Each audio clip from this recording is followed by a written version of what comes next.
Hola, mi nombre es Ezequiel y en este video trataremos de responder una de las preguntas que se hace acerca del libro de Daniel.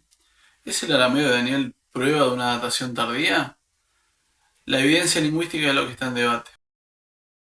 Uno de los argumentos más utilizados para hacer una datación tardía del libro de Daniel es su uso del arameo. Sin embargo, cuando analizamos la lingüística histórica, encontramos evidencia que no solo no apoya esta postura, sino en cambio va en dirección contraria. En este video voy a mostrar tres evidencias lingüísticas claves que comprueban que el arameo de Daniel es compatible con una fecha temprana. La primera evidencia es el tipo de arameo utilizado. Como vimos, el arameo de Daniel se corresponde más a un arameo imperial o oficial, que era la lengua administrativa justamente en el imperio persa. Autores como Ellison Archer y Kocher dicen que el arameo de Daniel encaja mejor en el periodo persa que en el periodo helenístico. Kitchen estudió cuidadosamente la fonética, el vocabulario, la morfología y la sintaxis, y lo comparó con el libro de Esdras, que está datado en el siglo V a.C., y concluyó que el arameo de Daniel, junto con el de Esdras, se trata de un arameo oficial o imperial. Kocher demostró también, por el orden de las palabras, que el arameo de Daniel es más de la parte oriental que de la parte occidental, que es lo que se esperaría si el arameo fuera del siglo II a.C. Él dice que ese tipo de arameo no provee ninguna base para fecharlo en la época de los macabeos. La segunda evidencia es más técnica, pero muy fuerte. Son las formas gramaticales. El arameo evoluciona con el tiempo, especialmente en conjunciones verbales, uso de partículas y formas sintácticas. En Daniel encontramos formas verbales antiguas, hay algunas que con el tiempo van desapareciendo en el arameo tardío. El uso conservador de partículas y también sintaxis menos desarrollada. Lo que esperaríamos ver si fuera un arameo tardío es una forma más compleja, en cambio el de Daniel es más clásico.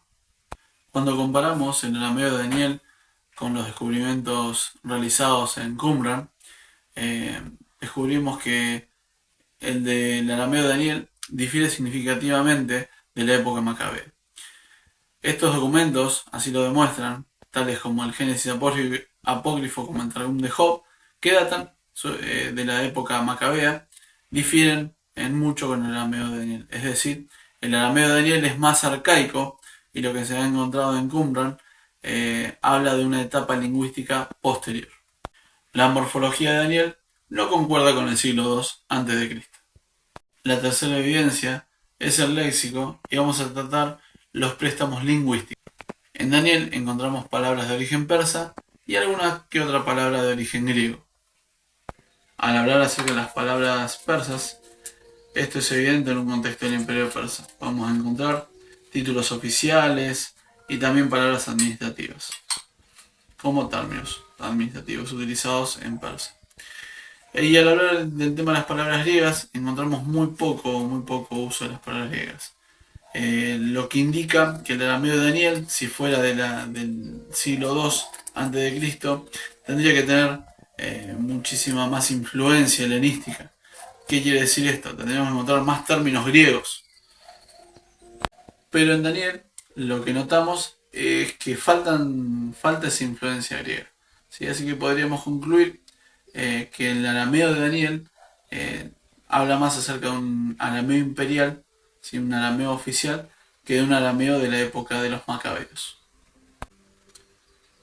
Bien, si reunimos estas evidencias, tales como el tipo de arameo, que era el arameo oficial, no el tardío, el tema de la morfología y el vocabulario utilizado en Daniel, podemos llegar a la conclusión de que el arameo de Daniel no se basa de un arameo tardío, sino de un arameo oficial, de un arameo más del siglo VI, del siglo VI a.C. En conclusión, el argumento que utiliza para datar el arameo de Daniel tardíamente no se sostiene frente a la evidencia lingüística detallada.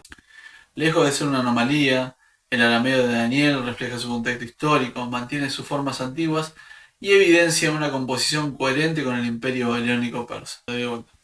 Por lo tanto, el lenguaje no debilita el libro, sino que fortalece su plausibilidad histórica.